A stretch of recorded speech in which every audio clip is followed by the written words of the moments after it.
In the next 9 minutes, I'm going to give you a tactic to stop arguments with your husband or wife within seconds. Skeptical as you may be, you can improve your marriage in a short period of time. And the reason that doesn't happen for many is that the source of the difficulty is not quickly targeted. In essence, when you don't understand the source of the problem, it's impossible to come up with a consistent, effective solution. During the first 7 minutes of this presentation, I'm going to reveal to you the source of arguments. During the final 2 minutes, I'll give you the solution, which is precision targeted to that source. The reason you want to do that as quickly as possible is so that negative cycles don't become a habit. Many approaches to improving arguments start with increasing positive cycles or providing a communication system. But the most important thing is that the arguments be headed off and prevented first. Otherwise, when arguments reemerge, you can jump to the erroneous conclusion that the relationship is hopeless. I'm going to show you how you can control the interactional cycle, and by doing that you can determine the fate of any conversation. The interactional cycle begins with just you alone. Your thoughts lead to your feelings, lead to your actions. How you think about something determines your feelings, determines your actions. I'll give you an example. Let's assume you're on the Beltway and you see a car being driven erratically.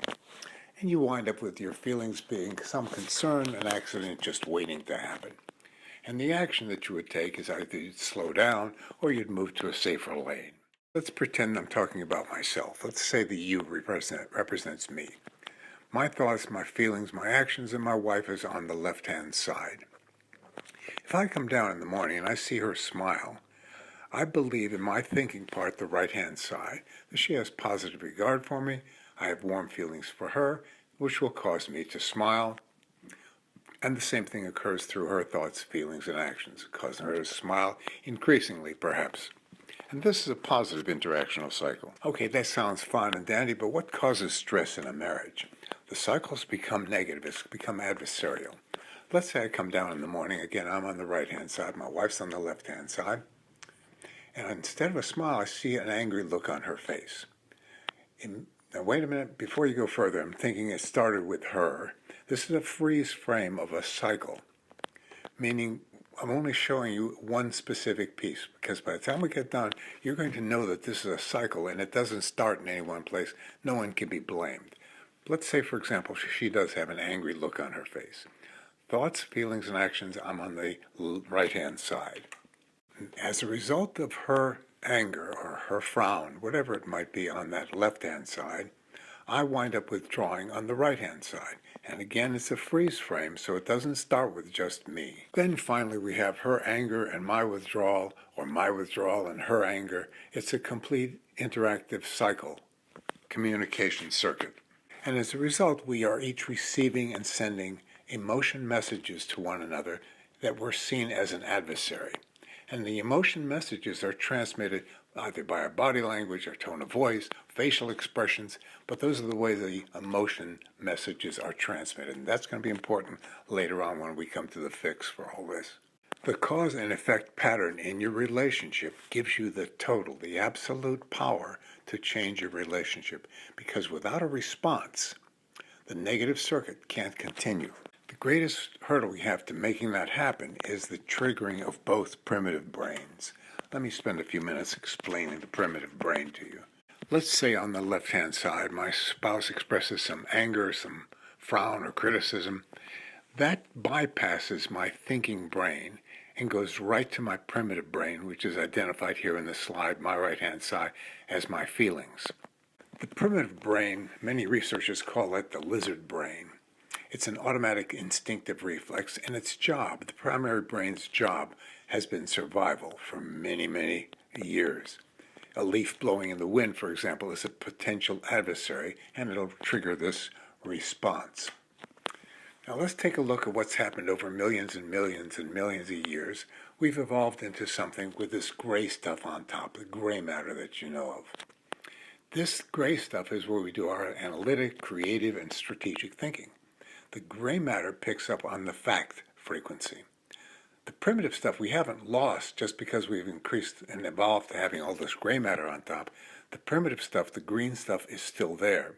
and that picks up on the emotion frequency. The primitive brain has a good component. It's an emergency first responder to anything dangerous in your environment. Just a truck running at you at full speed. It immediately, instinctively responds to any perceived threat. Now, there's a bad component to that, too, because the adrenaline that gets dumped into the bloodstream and the blood supply that gets redirected to the muscles of the legs and the arms actually hijacks and takes your strategic thinking brain offline. And the ugly part of all this is that you wind up saying things you later regret and saying things which provoke your spouse's primitive brain. So what winds up is a battle between two primitive brains, yours and your spouse's, because while you're in the battle, you're responding to the fight and flight impulses from your own primitive brain, and that triggers your spouse's primitive brain. And that happens vice versa, meaning whatever happens to your spouse's primitive brain triggers your primitive brain. So what happens is the actions that my spouse takes causes feelings inside of my primitive brain, causes me to have actions, such as a defense, and causes a stimulation of her primitive brain, her feelings. Notice how it sort of short-circuits and bypasses both of our thinking brains, both of our higher level thinking brains. The tactic we're going to use to stop that from happening is the name it to tame it tactic created by Dr. Dan Siegel. On this next slide, you can see that the freeze frame again is designed to show you the trigger that set off this whole short circuit explained on the previous slide. As soon as you feel the trigger coming at your emotional part, or at your primitive brain, you must immediately stop that action. You must immediately stop that action from triggering your actions. Let me show you in written form how that appears. First of all, you don't move a muscle. You go dead in the water and you say nothing. You even minimize your breathing because you don't want your fuming breaths or exasperated sighs to stimulate your spouse's primitive brain. Remember that your next words or actions will determine the fate of your conversation. Just notice the impulses that you have.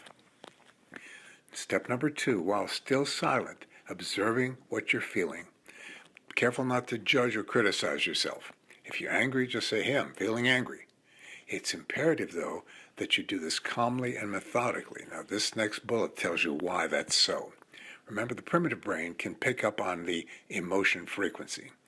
If you calmly, unemotionally, and thoughtfully name what you're feeling, you're taking those angry sentiments off of your primitive brain's frequency, and you're putting it up into your gray matter's frequency. As I mentioned before, don't judge yourself or criticize yourself, because that can also set off your primitive brain to get triggered.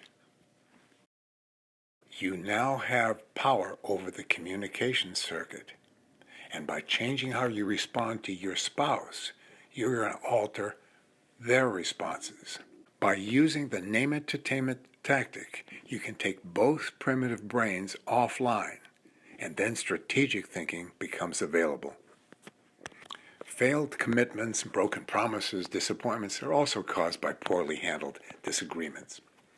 To see how that happens, download the argument sequence at relationshipinfluence.com.